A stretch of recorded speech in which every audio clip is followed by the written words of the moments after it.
Hey guys, my name is Andrea and I am starting this channel to hopefully educate and bring understanding to chronic illness. But first, I want to share my story and what I've been through.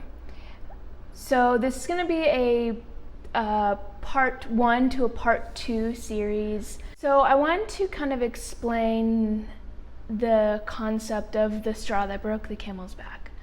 So a lot of people, they end up getting sick or getting an infection or something, and then their whole life spirals out of control and they blame it on that one thing. I don't believe that it's just one thing. I think it's a multitude of things that add up over time. So some people have bigger buckets than others. That's why some people can get an infection and heal and others can't. My health journey actually starts from in the womb. My mother had continued to smoke cigarettes while she was pregnant with me. So when I was breastfeeding and things like that, I started having withdrawal symptoms and scratching my face.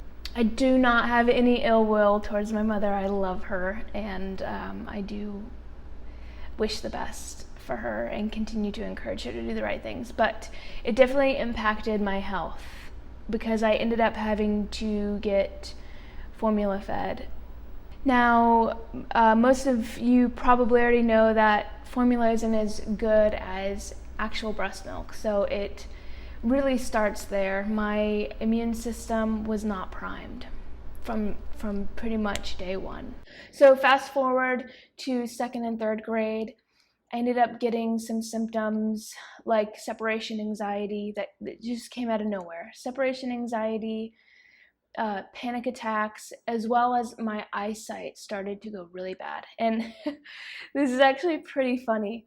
My mom, she didn't believe me that I couldn't read the board, so she ended up taking me to the eye doctor, and they're like, "She is blind." No, I'm kidding, I'm not blind, but I do have astigmatism and I do have to wear glasses. So moving forward to 5th grade, I ended up having a menstrual cycle super early on, so my hormones were super messed up. I have to say, surrounding all of this, I had a very, very poor diet. I ate a lot of processed food, grains, and I never really ate a whole food till I was probably about 16. I ate lots of lunch meats and pastas and candy. Oh, and ice cream.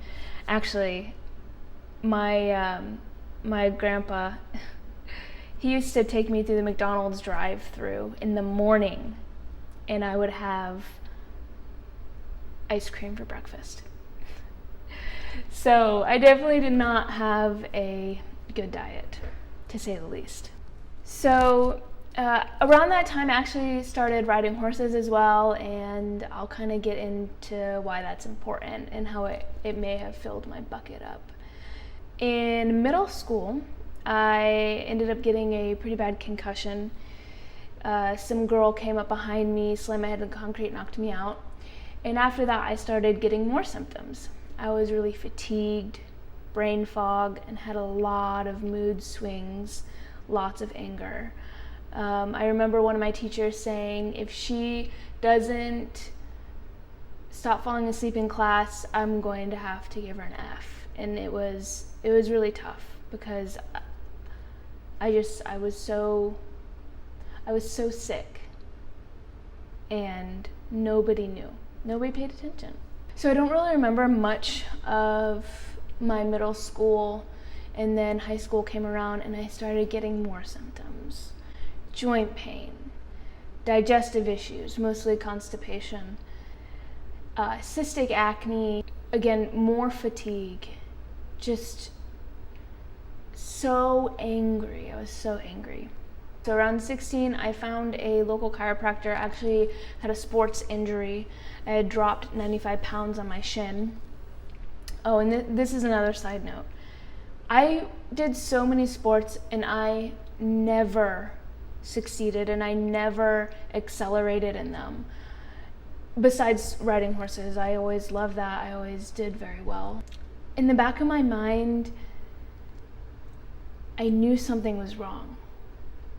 I knew something was wrong, and I kept telling people, like, I have all these symptoms, and the doctors would just say that's normal, or they would say, oh, well, your grandmother had arthritis and this and that, and they would blame it on everything else. And they wouldn't put any responsibility on myself and teach me how to live a healthy life.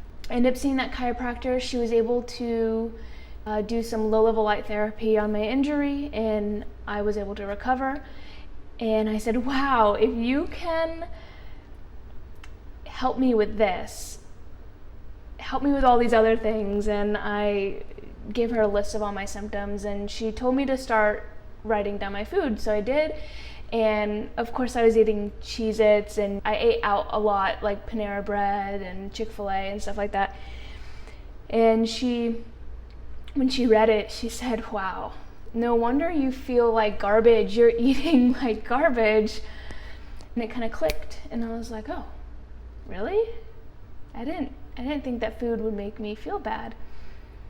So that's how I got into the holistic world and practiced for a little bit, and I was able to manage most of my symptoms for quite a while. And then I left that job, life started happening, and I just kind of, I wouldn't say I went off the rail, but I definitely strayed and was just kind of wandering for a while. And I started just living off caffeine, working 14-hour shifts, and not eating well at all. So I ended up being in a pretty stressful relationship, and then in August 2021, we had broken it off, and around that time I had contracted a virus as well. And my best friend was moving. So everything kind of all happened at once, but also there was a buildup of time where I just wasn't doing well, and I'll explain more of that in my second video. Now I'm just gonna kind of share my background. So I recovered pretty well from the virus, and then within a month and a half I was in the gym and I started getting really, really dizzy. And I thought maybe I'm just dehydrated, so I ended up going home, hydrating, doing whatever I knew how to do. And then that evening I was having a really hard time breathing, and I thought, this is weird. Never experienced this before. The next day I woke up and I couldn't even sit up out of bed. I ended up going to the emergency room. They sent me to a cardiologist, and I got diagnosed with POTS, which is postural orthostatic tachycardia syndrome. Now, I'm actually really grateful for the cardiologist I saw, even though she didn't really seem to care at all. But she didn't put me on meds. She just suggested lifestyle changes. Now, at this time, I became completely bedridden.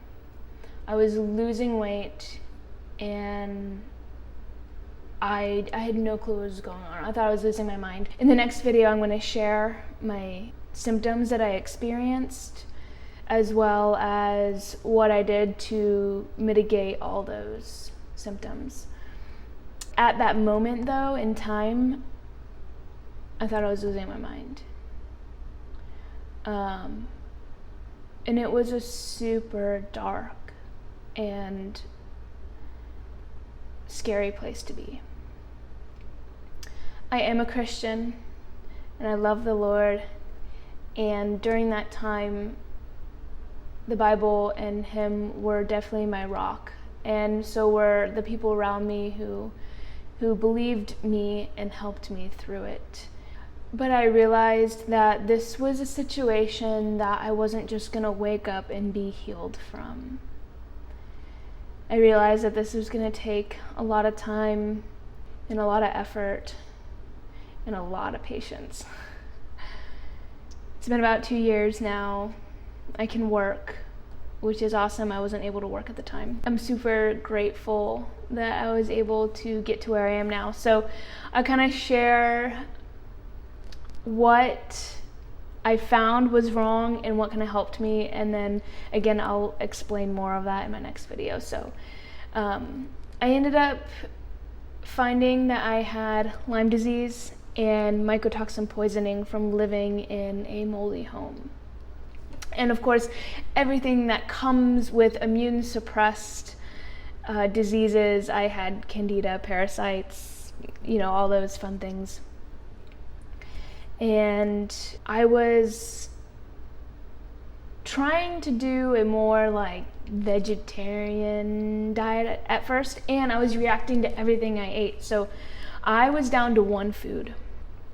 I was eating riced cauliflower, and I was desperate. I had some people suggest the carnivore diet. I thought they were crazy. And then when I got down to that one food, I said, there's nothing else to lose. This guy on Instagram actually ended up messaging me and telling me to do carnivore, and I listened, and he's now my boyfriend. But he also struggles with similar health issues. I hope to have him on and maybe do a little interview with him. But within about 3 weeks, I was completely different.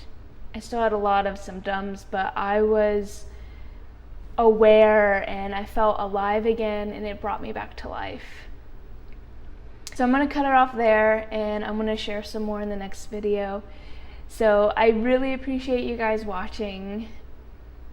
I really do want to shine some light into these dark places. Chronic illness can be really lonely and scary, and I just want you to know that you're not alone.